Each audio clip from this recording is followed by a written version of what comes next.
حدیث نبی صلی اللہ علیہ وسلم۔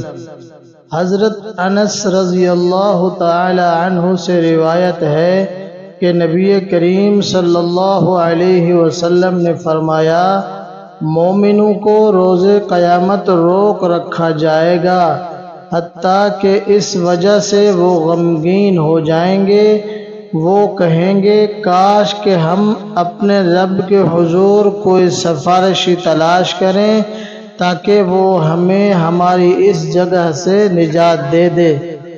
وہ حضرت آدم علیہ السلام کے پاس آئیں گے اور کہیں گے، آپ آدم تمام انسانوں کے باپ ہیں، اللہ تعالیٰ نے آپ کو اپنے ہاتھ سے تخلیق فرمایا، آپ کو جنت میں بسایا، اپنے فرشتوں سے آپ کو سجدہ کرایا اور آپ کو تمام چیزوں کے نام سکھائے، اپنے رب کے حضور ہماری سفارش کریں حتیٰ کہ وہ ہمیں ہماری اس جگہ سے نجات دے دے۔ وہ کہیں گے، میں وہاں تمہاری سفارش نہیں کر سکتا۔ وہ اپنی اس خطا کو یاد کریں گے جس کا ارتکاب اس درخت کے کھانے سے ہوا تھا، حالانکہ انہیں اس سے منع کیا گیا تھا۔ بلکہ تم نوح علیہ السلام کے پاس جاؤ، وہ پہلے نبی ہیں جنہیں اللہ تعالیٰ نے اہل زمین کی طرف مبعوث فرمایا تھا۔ وہ نوح علیہ السلام کی خدمت میں حاضر ہوں گے تو وہ بھی یہی کہیں گے، میں وہاں تمہاری سفارش نہیں کر سکتا۔ اور وہ اپنی اس خطا کو یاد کریں گے جو ان سے لا علمی میں اپنے رب سے سوال کرنے سے سرزد ہوئی تھی۔ بلکہ تم رحمان کے خلیل ابراہیم علیہ السلام کے پاس جاؤ۔ فرمایا وہ ابراہیم علیہ السلام کے پاس جائیں گے تو وہ بھی یہی کہیں گے، میں وہاں تمہاری سفارش نہیں کر سکتا۔ اور وہ اپنے 3 جھوٹوں کو یاد کریں گے جو انہوں نے بولے تھے۔ بلکہ تم موسیٰ علیہ السلام کے پاس جاؤ جو اللہ کے ایسے بندے ہیں جنہیں اللہ تعالیٰ نے تورات عطا کی، ان سے کلام فرمایا اور سرغوشی کے لیے انہیں قریب کیا۔ فرمایا وہ موسیٰ علیہ السلام کے پاس جائیں گے تو وہ بھی کہیں گے کہ میں وہاں تمہاری سفارش نہیں کر سکتا، اور وہ اپنی اس غلطی کا تذکرہ کریں گے کہ انہوں نے اس پختہ آدمی کو قتل کیا تھا۔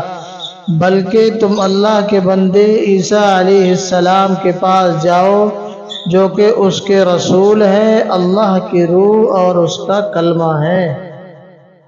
فرمایا وہ عیسیٰ علیہ السلام کے پاس جائیں گے تو وہ بھی یہی کہیں گے، میں وہاں تمہاری سفارش نہیں کر سکتا۔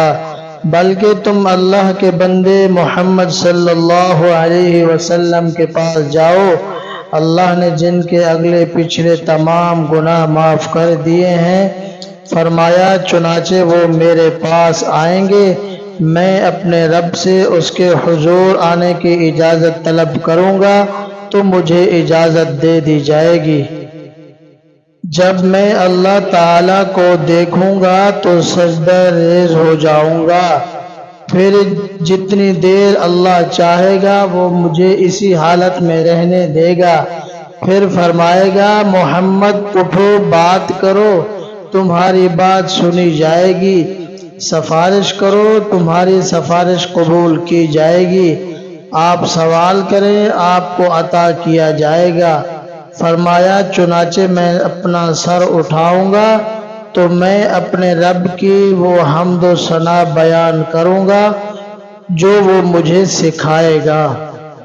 پھر میں سفارش کروں گا تو میرے لیے تعداد کا تعین کر دیا جائے گا۔ میں دربار الہی سے باہر آؤں گا اور میں انہیں جہنم کی آگ سے نکال کر جنت میں داخل کر دوں گا۔ پھر میں دوسری مرتبہ جاؤں گا اور اپنے رب کے حضور پیش ہونے کی اجازت طلب کروں گا، مجھے اس کے پاس جانے کی اجازت مل جائے گی۔ جب میں اسے دیکھوں گا تو سجدہ ریز ہو جاؤں گا۔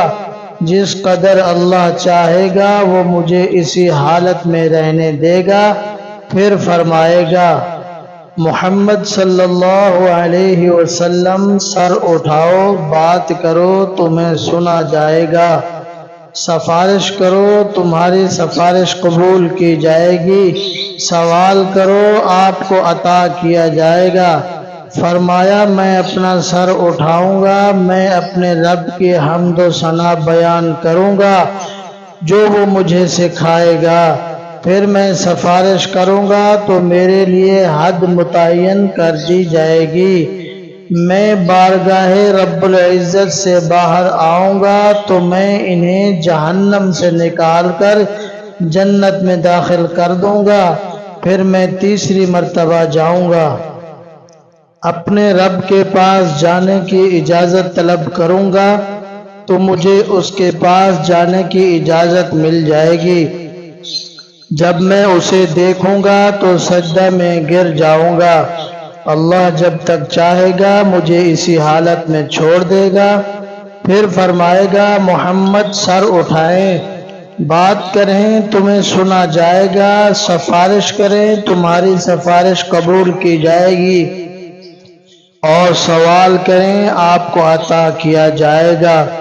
فرمایا میں اپنا سر اٹھاؤں گا اور اپنے رب کے حمد و ثنا بیان کروں گا جو وہ مجھے سکھائے گا۔ پھر میں سفارش کروں گا تو میرے لیے حد کا تعین کر دیا جائے گا۔ میں بارگاہ رب العزت سے باہر آؤں گا، انہیں میں آگ سے نکال کر جنت میں داخل کروں گا، حتیٰ کہ جہنم میں صرف وہی رہ جائے گا جسے قرآن نے روک رکھا ہوگا، یعنی جس پر دائمی جہنمی ہونا واجب ہو چکا ہو۔ پھر آپ صلی اللہ علیہ وسلم نے یہ آیت تلاوت فرمائی، قریب ہے کہ آپ کا رب آپ کو مقام محمود پر مبعوث فرمائے۔ فرمایا اور یہ وہ مقام محمود ہے جس کا اس نے تمہارے نبی سے وعدہ فرمایا ہے۔